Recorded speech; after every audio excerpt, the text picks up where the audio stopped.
মধ্যপ্রাচ্যের দেশ কাতারে হাজারো প্রবাসীদের উপস্থিতিতে সাবেক প্রধানমন্ত্রী বিএনপি চেয়ারপারসন বেগম খালেদা জিয়ার গায়েবানা জানাজা হয়েছে। বাংলাদেশ এমএইচএম স্কুল ও কলেজ প্রাঙ্গণে গায়েবানা জানাজায় ছিলেন কাতারে বাংলাদেশ রাষ্ট্রদূত মোহাম্মদ হযরত আলী খান। কাতার থেকে বিস্তারিত জানাচ্ছেন চ্যানেল আই মধ্যপ্রাচ্য প্রতিনিধি মেহেদী হাসান।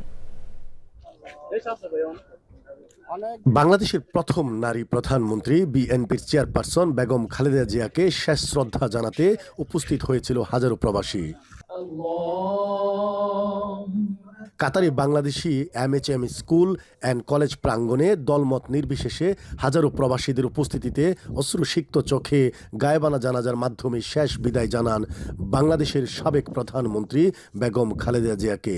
আজকে জানাজার মাধ্যমে দেশনেত্রী গণতন্ত্রের মা বেগম খালেদা জিয়াকে আল্লাহ যেন জান্নাতুল ফেরদৌস নসিব করেন সেই প্রত্যাশা রাখছি। আপসীন নেত্রীর জানাজা এখানে আমরা আদায় করতে পারছি, এটা আল্লাহর কাছে আসলে শুকরিয়া, আলহামদুলিল্লাহ। বাংলাদেশের 18 কোটি জনগণ এবং 1.5 কোটি প্রবাসীকে কাঁদিয়ে দেশনেত্রী বেগম খালেদা জিয়া সুখের সাগরে ভাসিয়ে চলে গেছেন। যেন আল্লাহ পাক তাকে জান্নাতুল নসিব দান করেন। তার জনপ্রিয়তা বাংলাদেশের রাজনীতিতে তথা বাংলাদেশের যে রাজনীতিতে তিনি একটি দৃষ্টান্ত স্থাপন করে গেছেন। কাতারি নিযুক্ত বাংলাদেশ রাষ্ট্রদূত মোহাম্মদ হযরত আলী খানের উপস্থিতিতে বিএনপি ছাড়াও সহযোগী সংগঠন নেতাকর্মী ও বিভিন্ন রাজনৈতিক দলের নেতা, সামাজিক সাংস্কৃতিক ব্যক্তিরা উপস্থিত ছিলেন।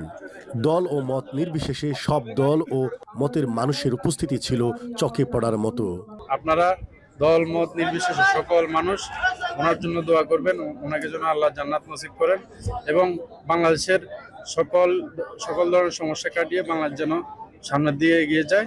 সকল ভেদাভেদ ভুলে বেগম খালেদা জিয়ার বিদেহী আত্মার মাগফিরাত কামনায় সকলের উপস্থিতি বলে দেয় তিনি ছিলেন সার্বজনীন।